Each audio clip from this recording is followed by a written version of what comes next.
Para pendengar yang beriman, seperti yang kita maklumi bahwa berumah tangga itu adalah sebuah perjalanan mengarungi samudra untuk mencapai tujuan. Sehingga kalau persiapannya tidak mantap, juga selama di perjalanan keterampilannya kurang, tidak usah heran kalau rumah tangga jadi serba ruwet. Punya anak juga tidak langsung identik gampang itu. Sudah makin besar juga butuh ilmu tersendiri. Mungkin seperti yang diungkapkan teteh yang sedang hadir pada kali ini, bahwa kunci terbesar di dalam hidup berumah tangga adalah terus-menerus orang tuanya belajar. Karena kalau kurang ilmu, maka pertambahan umur, pertambahan usia, pertambahan masalah itu akan membuat stres.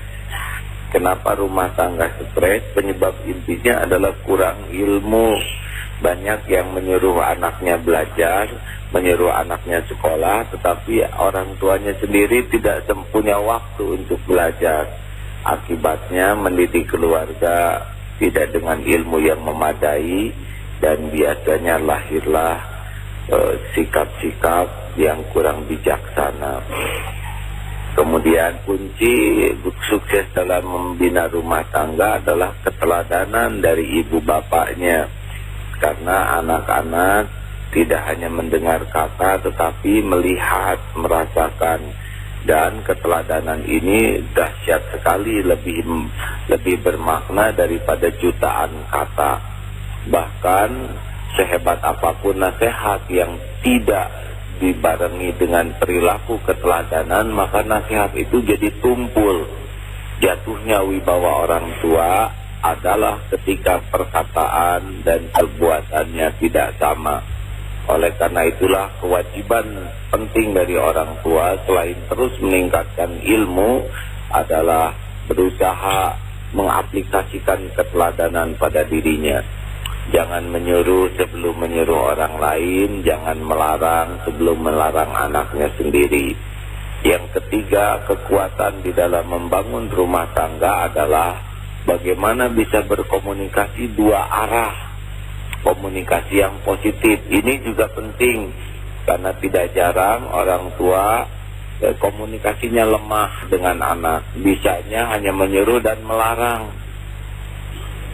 Akibatnya anak-anak merasa kurang nyaman dekat dengan orang tua. Karena setiap ketemu keluarlah suruhannya, setiap ketemu keluarlah larangannya. Padahal yang paling penting anak itu adalah bisa didengar oleh orang tua. Anak itu sebetulnya tidak membutuhkan suruhan dan larangan. Anak itu membutuhkan pengertian, pemahaman. Andai kata suruhan dan larangan tidak membuat mereka paham, lalu apa artinya suruhan dan larangan? Maka harus dibiasakan orang tua itu senang mendengar pendapat anaknya, senang mendengar masukan dari anaknya, senang mendengar koreksi dari anaknya. Kalau orang tua sudah kehilangan kemampuan mendengar dari anaknya, maka biasanya rumah tangganya menjadi kurang bagus.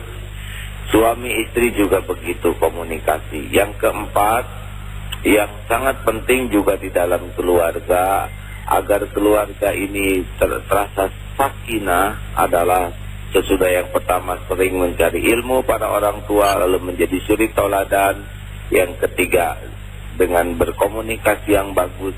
Yang keempat adalah memilihkan lingkungan yang tepat bagi anak-anaknya.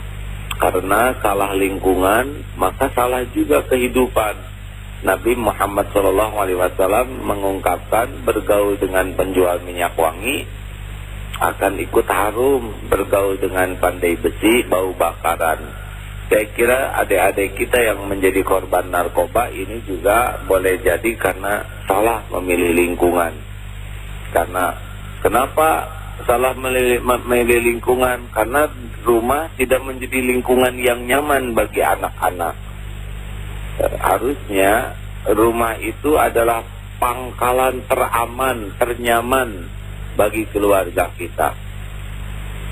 Kalau rumah sudah tidak merasa nyaman, tidak merasa aman, maka dia akan mencari lingkungan yang lain. Oleh karena itu kita harus berjuang sekuat tenaga menjadikan rumah tangga kita adalah rumah tangga yang paling aman, paling nyaman. Saya baru kemarin Pak nangis itu waktu maghrib. Air mata saya tuh berlinang karena saking kangennya kepada anak-anak saya. Ketika telepon ke rumah terdengar anak-anak sedang ngaji. Aduh, padahal saya baru beberapa hari saja nih pergi. Sampai tutup teleponnya ya, Bapak lagi sedih. Karena pulang saya masih agak lama juga nih. Saya bagaimana mengatasi sedihnya? Insya Allah supaya yang belakang kelihatan, naik sedikit ya Pak ya. Gini kelihatan Bu, maaf ya. Nah, kemarin saya pikir orang lain mau berjuang lebih dari ini. Ada yang berbulan-bulan, bertahun-tahun tidak pulang.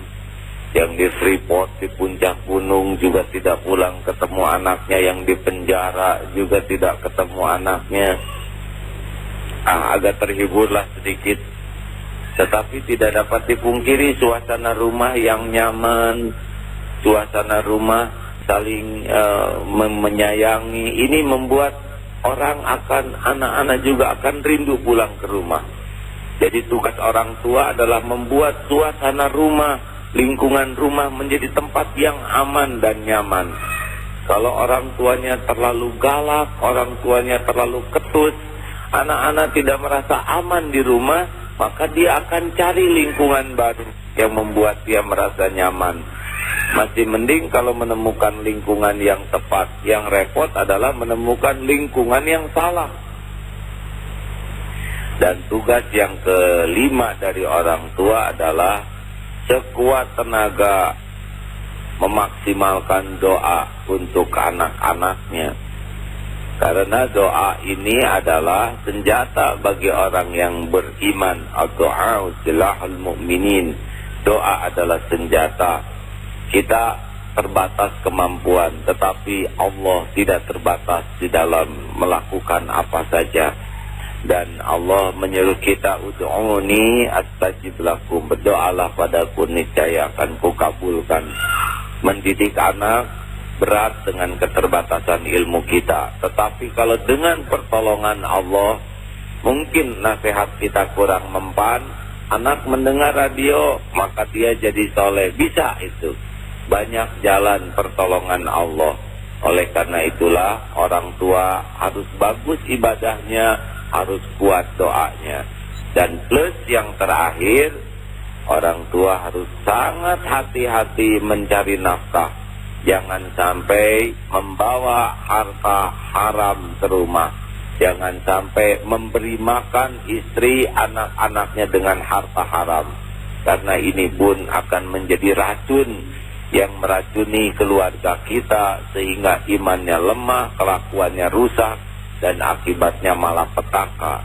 Rumah tangga yang hartanya tidak halal sulit sekali untuk mencapai derajat sakinah. Karena harta yang tidak halal itu seperti comberan. Harta yang tidak halal itu, harta yang haram itu seperti air got, seperti air septic tank. Seorang ayah ke rumah membawa banyak air berdrum-drum, tapi air limbah, air kotor, air beracun. Tentu saja seisi rumah akan penyakitan. Selain doanya tidak diijabah.